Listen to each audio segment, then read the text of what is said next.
Seryoso naman ang pag-uusapan natin ngayon. Handa ka na ba?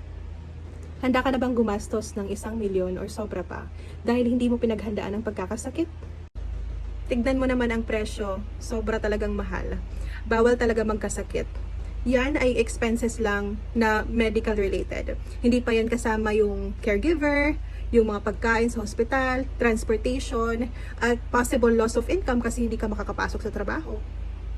Matanda man o bata, may bisyo man o wala, lahat tayo ay pwedeng magkasakit.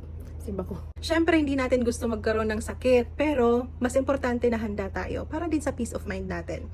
So ano ba yung pwede natin gawin? Una, pwede kang kumuha ng PhilHealth kasi yung PhilHealth yung primary health insurance talaga natin dito sa bansa.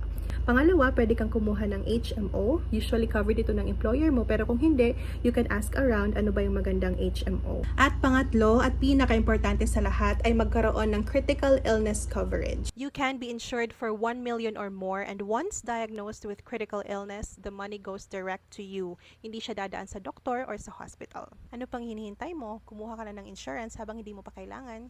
Kasi pag kailangan mo na, huli na ang lahat.